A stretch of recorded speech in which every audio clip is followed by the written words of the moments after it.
করছি আজকের গল্প কুণাল মণ্ডলের লেখা নীলকুঠির বিভীষিকা।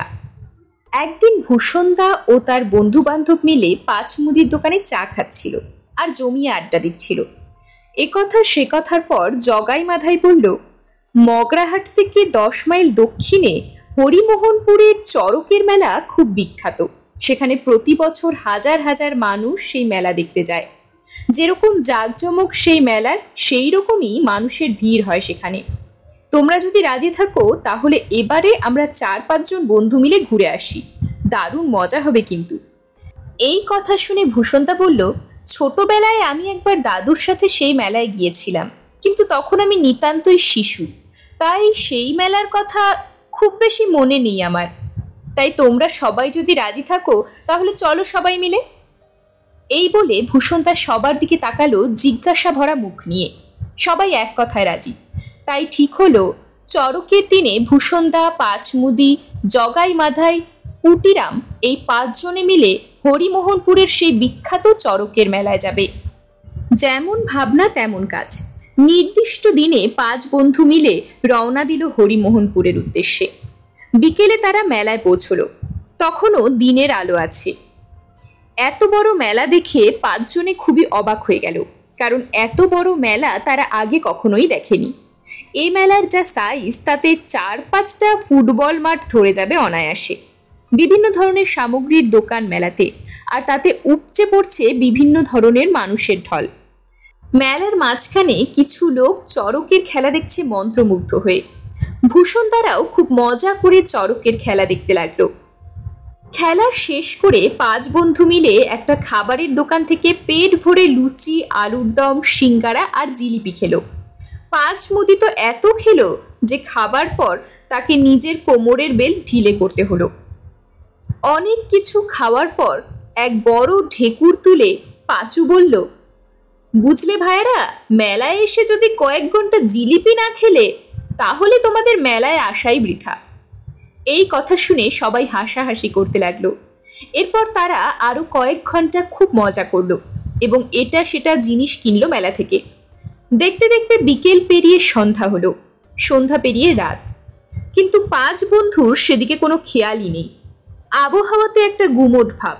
ঘণ্টাখানেক আগেও বেশ হাওয়া বইছিল। ভূষণদা হঠাৎ খেয়াল করলো আকাশ কালো করে এসেছে। দূরে পশ্চিম দিকে বিদ্যুৎ ঝলকানি দিচ্ছে। ভূষণদা বুঝে গেল বৃষ্টি আসছে, হয়তো কাল বৈশাখী। তাই সে বাকি সবার দৃষ্টি সেই দিকে আকর্ষণ করলো।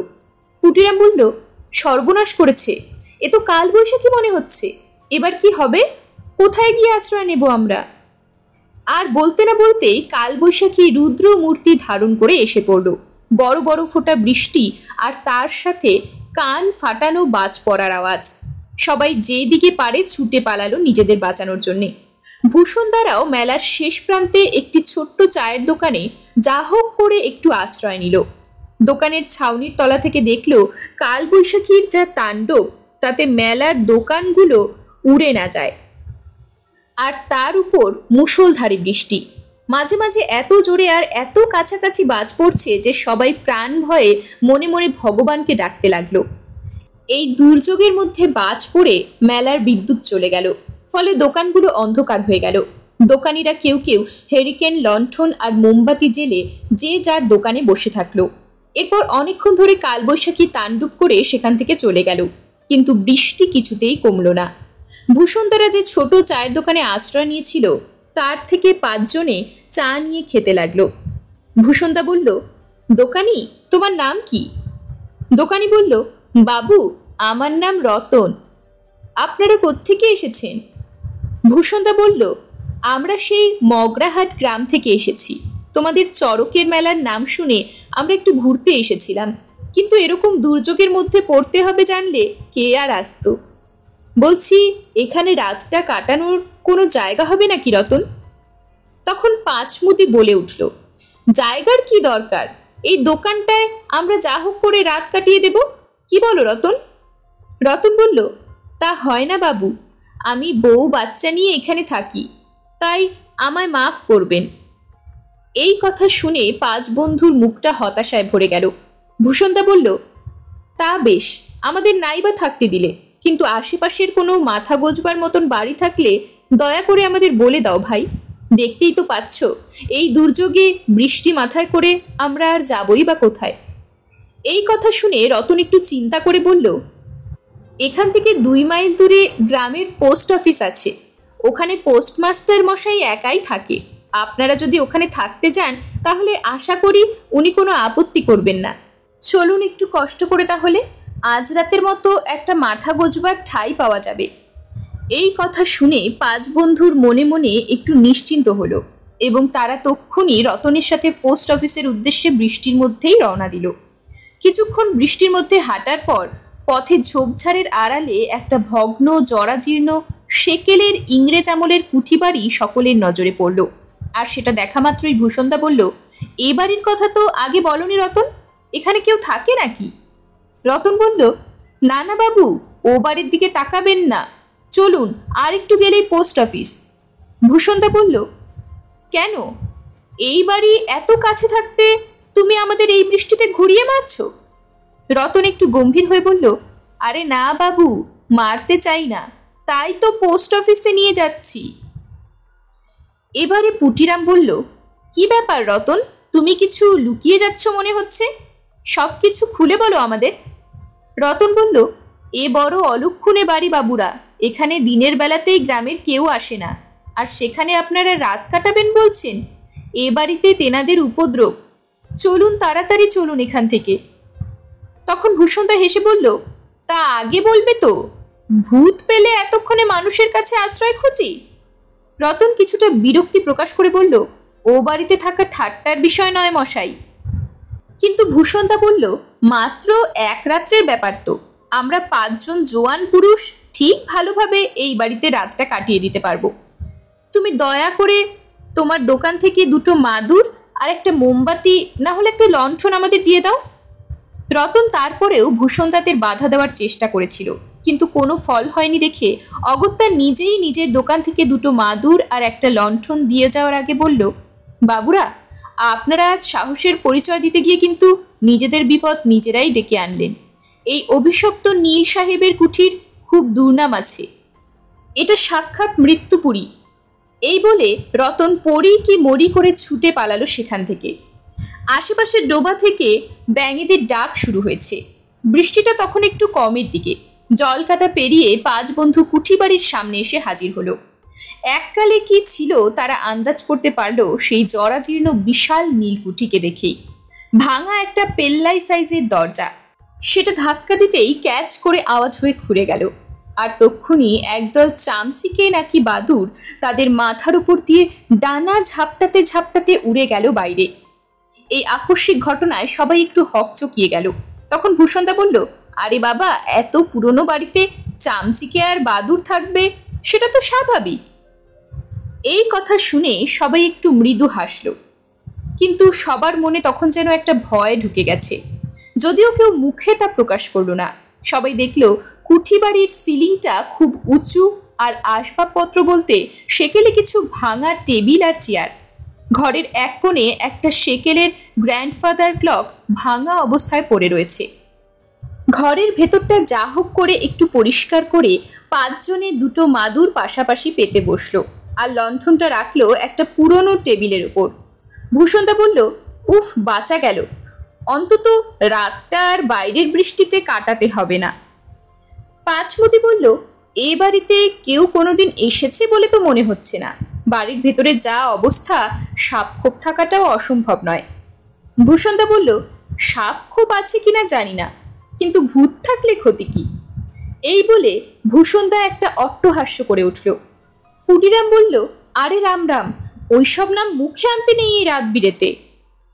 জগাই আর মাধাই হঠাৎ খেয়াল করলো ঘরের ভাঙা জানালা দিয়ে একটা বিরাট বড় ছায়ামূর্তি দেখা যাচ্ছে, আর তক্ষুনি আশেপাশে কোথাও একটা শেয়াল ডেকে উঠল। এসব দেখে পুটিরাম, পাঁচমুতি, জগাই, মাধাই থরথর করে কাঁপতে লাগলো। কিন্তু ভূষণদা দুর্দান্ত সাহসী প্রকৃতির লোক, তার কেমন যেন একটা খটকা লাগলো।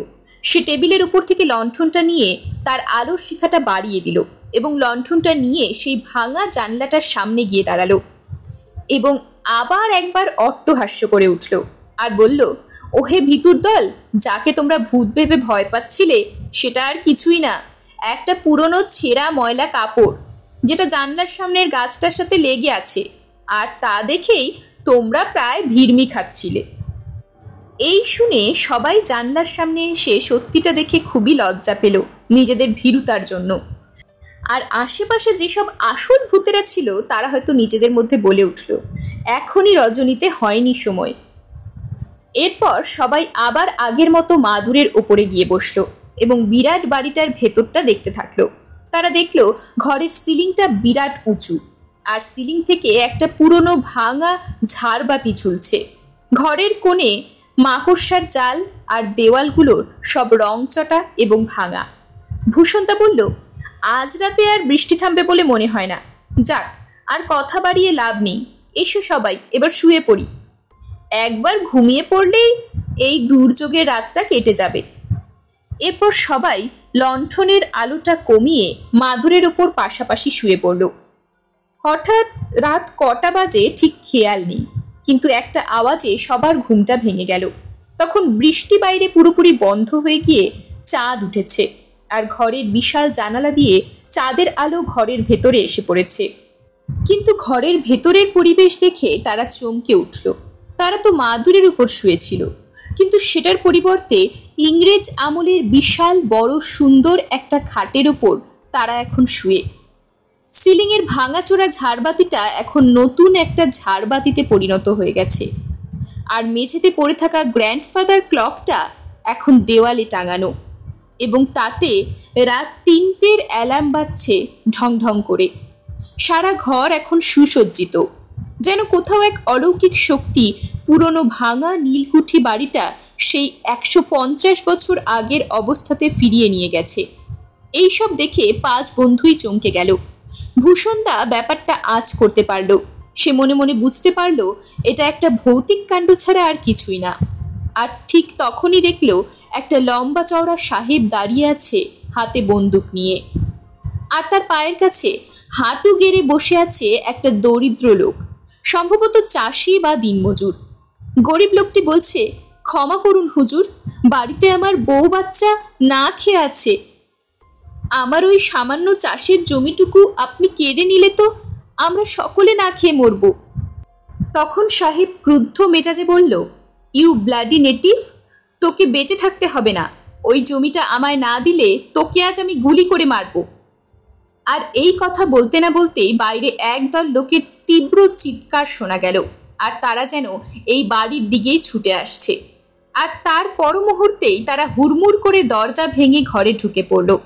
লোকগুলোর হাতে কাটারি, ছুরি আর তীর ধনুক দেখে সাহেব ভয় পেয়ে নিজের চৌকিদারকে কয়েকবার ডাকল, চৌকিদার, চৌকিদার।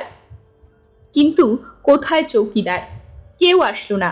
এই দেখে সাহেব বলল, কেউ তোমরা আমার কাছে আসবে না, আসলেই এই বন্দুকের গুলিতে তোমাদের খেল খতম করে দেব। তখন ভিড়ের মধ্যে দিয়ে দুজন সাহেবের দিকে অস্ত্র উঁচিয়ে তেড়ে আসলো, আর সাহেবও তৎক্ষণাৎ তাদের মধ্যে একজনকে গুলি করলো। আর এরপর যা হলো তা দেখে ৫ বন্ধু থরথর করে কাঁপতে লাগলো। তারা দেখলো ক্ষিপ্র লোকগুলো মুহূর্তের মধ্যে সাহেবকে ঘিরে ফেললো এবং তাদের হাতের অস্ত্র দিয়ে সাহেবকে নির্মমভাবে কোপাতে লাগলো। এই নরকীয় দৃশ্য দেখে ভূষণদা আর ১ মিনিটও দেরি না করে পাঁচমুদি, পুটিরাম, জগাই মাথাইকে বলল, আর ১ মুহূর্ত এখানে নয়, বাঁচতে চাও তো এসো আমার সঙ্গে। এই বলে ভূষণদা দৌড়ে ঘর থেকে বেরিয়ে পালালো এবং বাকি ৪ বন্ধু তার পেছন পেছন ছুট লাগালো। বন জঙ্গল, ঝোপঝাড়, জল কাদার মধ্যে তারা ছুটতে লাগলো। অবশেষে ছুটতে ছুটতে যখন তারা রতনের চায়ের দোকানের সামনে এসে পৌঁছলো, তখন পূবের আকাশ ফর্সা হয়ে গেছে। রতন তখন সবে দোকান খুলে উনুনে আঁচ দিচ্ছিল। তারা ৫ জন এসে ক্লান্তিতে হাঁপাতে লাগলো। রতন তখন তাদের জল দিয়ে দোকানের সামনের বেঞ্চিতে বসালো এবং কি হয়েছে জানতে চাইল। তখন ভূষণদা তাকে সংক্ষেপে রাতের অভিজ্ঞতার কথা বলল। সব শুনে রতন বলল, আমি জানতাম বাবুরা এরকম কিছু একটা হবে, তাই তো আপনাদের ওই বাড়িতে যেতে মানা করেছিলাম। আজ থেকে ১৫০ বছর আগে ওই বাড়ি ছিল এক সাহেবের, তার নাম ছিল মর্গ্যান সাহেব। সাহেব নীল চাষ করবে বলে গ্রামের গরিব মানুষগুলোর জমি কেড়ে নিত এবং যারা দিত না তাদের গুলি করে হত্যা করত। আমি বাপ ঠাকুরদার কাছে শুনেছিলাম একদিন গ্রামের মানুষরা একজোট হয়ে মর্গ্যান সাহেবকে হত্যা করে তার বাড়িতে আগুন লাগিয়ে দেয়, আর তারপর থেকেই ওই নীলকুঠি অভিশপ্ত হয়ে ওঠে। গ্রামের কেউ রাতের বেলায় ওখানে গেলে আর জীবিত ফিরে আসে না। আপনাদের ভাগ্য ভালো যে আপনারা বেঁচে গেলেন। থাক, আর কথা বাড়িয়ে লাভ নেই। বাঁদিকের রাস্তা ধরে সোজা চলে যান। কিছু দূর গেলেই 4 মাথার মোড় পাবেন। ওখান থেকে আপনাদের গ্রামে যাবার গরুর গাড়ি বা ঘোড়ার গাড়ি কিছু একটা পেয়ে যাবেন। ভূষণদারাও আর সময় নষ্ট না করে সেখান থেকে বিদায় নিল। এরকমই আরো সব গল্প পেতে চ্যানেলটিকে সাবস্ক্রাইব করে দেবেন, আর গল্পটি যদি ভালো লেগে থাকে তাহলে লাইক, শেয়ার আর কমেন্ট করে দেবেন।